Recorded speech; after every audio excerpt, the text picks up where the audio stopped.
Lebih lengkap soal kasus penganiayaan yang dilakukan anak polisi. Bergabung bersama kami Kabid Humas Polda Sumut, Kombes Hadi Wahyudi. Selamat petang Pak Kombes, terima kasih sudah bergabung bersama kami di Kompas Petang.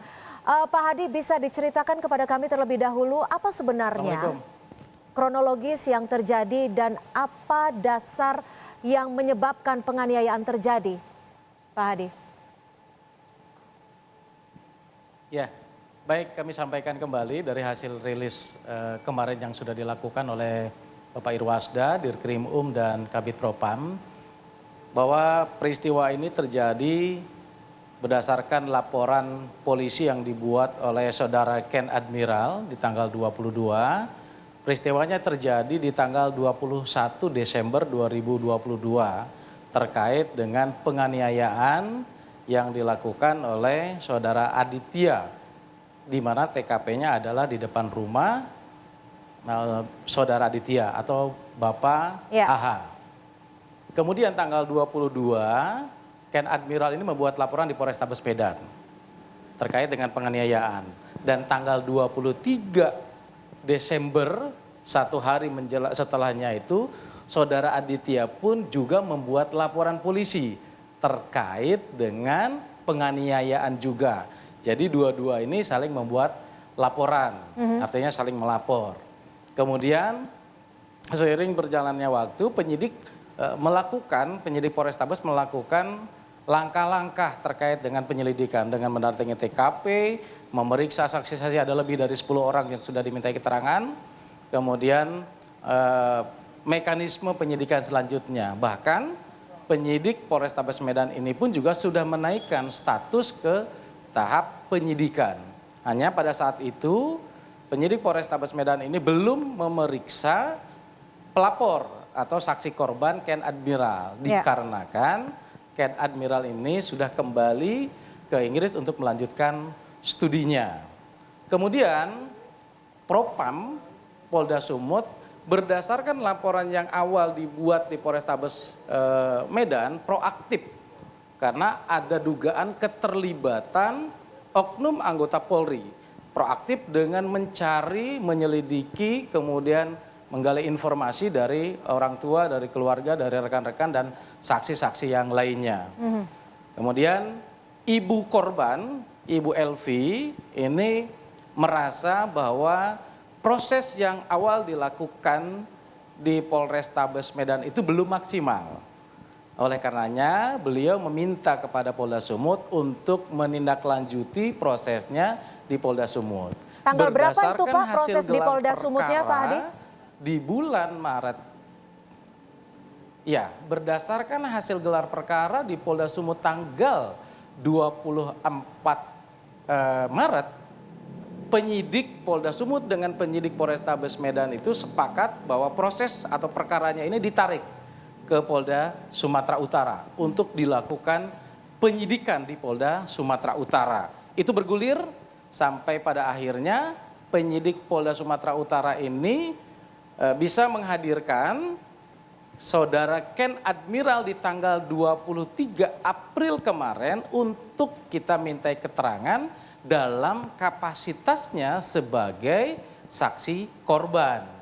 Jadi tanggal 23 itu penyidik Polda Sumatera Utara baru bisa mendapatkan keterangan secara utuh dari saudara Ken Admiral. Nah di tanggal 25 ini muncullah video yang menghebohkan dan sempat viral. Lalu Pak Kemudian Hadi, proses penanganan itu terus. Ya, silakan Pak Hadi lanjutkan. Ya, penanganan itu terus berjalan.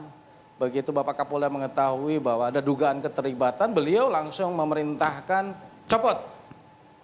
Ya, copot oknum anggota itu, kemudian proses secara tuntas, tegas, dan apa yang menjadi laporan yang tertuang sebelumnya di Polrestabes Medan untuk terus ditindaklanjuti. Hingga akhirnya penetapan tersangka terhadap saudara A dan juga penetapan atau penempatan di tempat khusus Propam Polda Sumut terhadap ayahnya yaitu saudara AH. Ya, Pak Hadi, apa yang menjadi dasar dari kasus awal mula penganiayaan ini dan kenapa ada 2 laporan kasus penganiayaan, baik itu dari pelaku dan juga korban? Ya, motif awal yang kami terima berdasarkan pemeriksaan awal itu ada motif asmara atau juga ada ketersinggungan dari saudara pelaku, saudara A, ada kata-kata atau ungkapan-ungkapan kata-kata kasar yang dilakukan oleh saudara Ken Admiral terhadap A atau pelaku ini.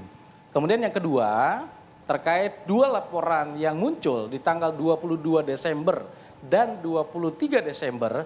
22 Desember itu pelapornya adalah Ken Admiral, 23 Desember itu pelapornya Aditya. Ya. Mereka sama-sama mengatakan bahwa mereka dianiaya.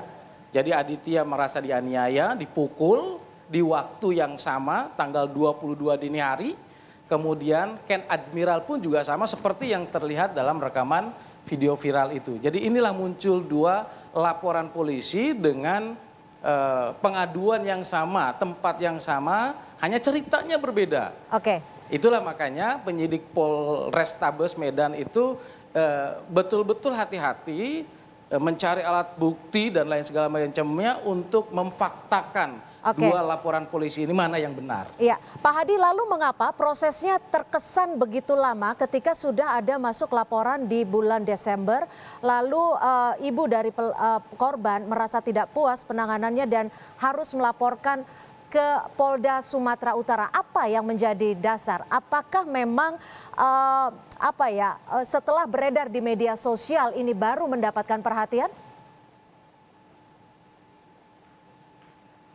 Yang tadi saya sampaikan bahwa langkah yang sudah dilakukan oleh penyidik Polrestabes itu sudah sesuai dengan yang dilaporkan. Hanya tadi saya sampaikan bahwa penyidik Polrestabes ini butuh kehati-hatian, terlebih mereka belum mendapatkan keterangan secara utuh dari saksi korban Ken Admiral ini. Baik. Makanya tadi saya sampaikan di tanggal 23 kemarin April penyidik Polda baru mendapatkan keterangan Ken Admiral setelah saudara Ken Admiral ini hadir tiba memenuhi di undangan Sumatera penyidik Utara Polda untuk memberikan dari keterangannya. Inggris. Baik. Dan itu pun dan itu pun Ken Admiral ini hanya punya waktu 2 hari. Artinya kita betul-betul memanfaatkan waktu saudara pelapor Ken Admiral ini untuk mendalami laporan yang sudah diberikan. Artinya proses di tanggal hukum saat ini masih Desember. berlangsung dan penetapan tersangka juga sudah dilakukan, termasuk pencopotan dari ayah dari pelaku. Terima kasih Kabid Humas Polda Sumatera Utara Kombes Hadi Wahyudi sudah bergabung bersama kami di Kompas Petang.